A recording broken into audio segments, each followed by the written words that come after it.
ये बुदल के लिए या बादल विलेज के लिए है, बल्कि पूरे जम्मू कश्मीर के लिए बदकिस्मती है, देश के लिए बदकिस्मती है, क्योंकि नौजवान जानें गई हैं और छोटे छोटे बच्चों की जानें गई हैं और पूरी सरकार भी दुखी है, पूरी एडमिनिस्ट्रेशन भी दुखी है और यहाँ के इलाके के सारे लोग भी दुखी हैं। और बदकिस्मती है कि ये हादसा नहीं होना चाहिए था और ये गाँव की ज़िंदगी है, गाँव में तो कभी ऐसी चीज़ें होती नहीं हैं। और जब आज ये हुआ है और जब 12 तारीख को हुआ, सरकार इतनी सीरियस थी कि 12 के बाद 15 तारीख की ऑनरेबल MLA साहब और हमारी ऑनरेबल मिनिस्टर हेल्थ की सकीना इट्टू जी और ऑनरेबल मिनिस्टर जावेद राणा साहब यहाँ पे पहुँच गए। सरकार के हाथ साहब से भी फीडबैक ली और ऑनरेबल MLA साहब से भी बात हुई। जो यहाँ पे कुछ जो है जो ऑनरेबल CM के रिलीफ फंड होता है उसमें भी इनके मुआवजे के लिए फाइलें रिकमेंड की गई हैं, तो वो तो एक अलग हुआ। बट दूसरा जहाँ तक ताल्लुक है एडमिनिस्ट्रेशन की तरफ से जो इनको राशन दिया जा रहा है, बिल्कुल वो चेक करके दिया जा रहा है, जब बनाया जा रहा है उसके बाद भी वो लेबॉर्ट्री भेजा जा रहा है। और जो ये हादसा हुआ, इनकी डेथें क्या हुई, कैसे हुई, किस वजह से हुई, उसके लिए पुलिस की अपनी जो अलग अलग थ्योरीज हैं उनके वो इन्वेस्टिगेशन कर रहे हैं, क्योंकि अब पुलिस का एक्शन हम यहाँ डिस्कस नहीं कर सकते। ये आप भी समझते हैं क्योंकि आप समझदार लोग हैं, तो आपके तजुर्बे हैं अपने। दूसरा जहाँ तक ताल्लुक है कि मेडिकल के लिहाज से मैं यहाँ प्रिंसिपल मेडिकल कॉलेज हैं और सुपरिटेंडेंट में उनसे भी बात हुई। उन जितना भी हो सका अलग अलग, चाहे PGI में हो चाहे एम्स हो, देश की अलग अलग लेबॉर्ट्रियों में टेस्टों के लिए इसको भेजा और कुछ टीम आज भी आई हुई है। और जहाँ तक ताल्लुक है ये जड़ी बूटियाँ जो हैं इसके लिए भी अलग से जो साइंटिस्ट हैं जो हमारे लोग यहाँ काम करते हैं उनकी भी ड्यूटी लगाई गई हैं, उनकी भी सर्विसेज ली जा रही हैं। वो अलग से मतलब किसी भी प्रकार का किसी भी इन्वेस्टिगेशन हर तरीके से एडमिनिस्ट्रेशन और सरकार कोशिश कर रही है कि ये नतीजा सामने आना चाहिए। क्योंकि मैं परिवार से मिला हूँ, 2 बुजुर्ग हैं उसके, और वो बुजुर्ग जो 75 साल की उम्र में हैं और उनके सामने एक परिवार उजड़ गया और उन बुजुर्गों के दिल पे क्या बीत रही है ये हम समझ सकते हैं कि हम सब लोग इन परिवारों में से हैं और समझते हैं जब कोई बुजुर्ग चला जाए तब कितना दुख होता है। ये तो नौजवान लोग हैं, तो लिहाजा मैं यहाँ पे आया हूँ और ऑनरेबल CM साहब ने मुझे भेजा और यहाँ जो हमारा टूर था आज का जो आना था, मेरे साथ honourable health minister madam Sakina Itoo ji ने भी आना था, नासिर असलम वानी साहब ने भी, जो ऑनरेबल एडवाइज़र हैं हमारे, उन्होंने भी आना था। तो लिहाजा आपको पता है सुबह का मौसम ख़राब था और उसके कारण जहाज़ ही नहीं वहाँ से उठ सका, क्योंकि हमने सीधा यहाँ पे आना था। तो लिहाजा फिर बाद में मेरा ही प्रोग्राम मेरे CM साहब से बात हुई और मुझे CM साहब ने कहा आप जाइए। तो लिहाजा मैं आया हूँ। वो 2 मेरे कुलीग नहीं आ सके क्योंकि मौसम ख़राब था, जहाज़ वहाँ से नहीं उठ सका, फिर भी वो आएंगे।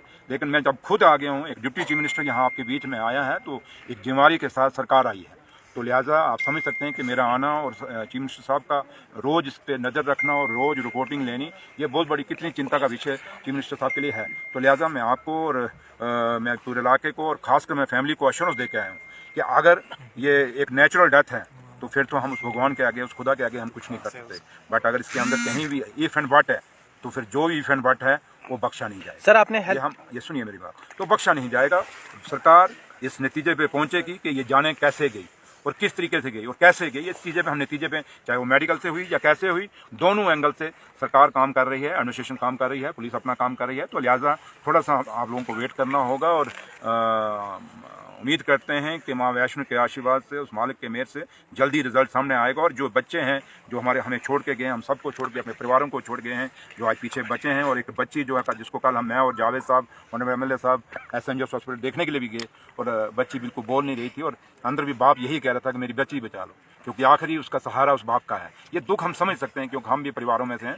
तो लिहाजा आपको ये यकीन दिलाते हैं और परिवार को मैं यकीन दिला के आया हूँ ऑनरेबल चीफ मिनिस्टर साहब की तरफ से कि सरकार बिल्कुल मजबूती के साथ इस इन्वेस्टिगेशन को कर रही है और ये यकीन दिला के आया हूँ कि जल्दी ही इसका नतीजा आपके सामने। सर रजौरी के हेल्थ सेक्टर को लेकर एक बड़ा जो है लोगों की मांग है और इसमें देखा गया कि जितने भी पेशेंट्स हैं उन्हें MRI ना होने की वजह से फर्स्ट लाइन ट्रीटमेंट देने के बाद जम्मू रेफर किया जाना पड़ रहा था।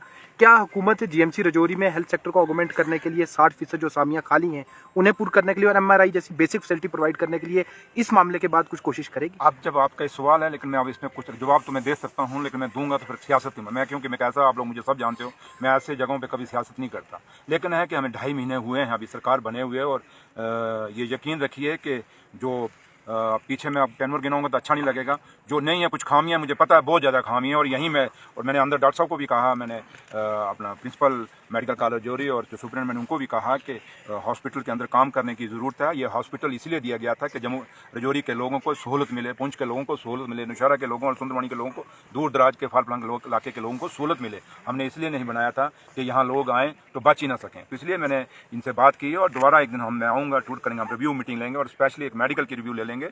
आपको ये यकीन दिला के जाते हैं कि ये खामियां हैं जो आपने कही, और हम उम्मीद करते हैं कि आप हेल्दी जर्नलिज्म करेंगे और जो सही है उस बात को सामने हमारी नज़र में लाई और हम उस पर गौर करेंगे और एक्शन लेंगे। डीसी साहब के नोटिस में ये बात है तो लिहाजा MLA साहब भी हैं यहाँ, तो लिहाजा जो भी हमारा सरकार से बन पड़ेगा। और जहाँ तक ताल्लुक है, आपने रिक्रूटमेंट की बात की, सरकार जो हम आए हैं जीत के, हमारे मैनिफेस्टो में है कि बेरोजगार बच्चों को रोजगार देना है, उसमें सब कुछ आ जाता है। तो जो पोस्टें यहाँ पे खाली पड़ी हैं उनको भरेंगे, लेकिन आप समझ सकते हैं कि 2.5 महीने कुछ नहीं होते, तो अभी टाइम लगेगा। एक बहुत बड़ी खामी है, एक बहुत बड़ा पूरा सिस्टम बिगड़ा हुआ है, उस सिस्टम को सुधारने में थोड़ा सा टाइम लगेगा। और नेशनल कॉन्फ्रेंस का सरकार जब भी आई है उसने काम किया है और लोगों को सहूलत दी है। Thank you.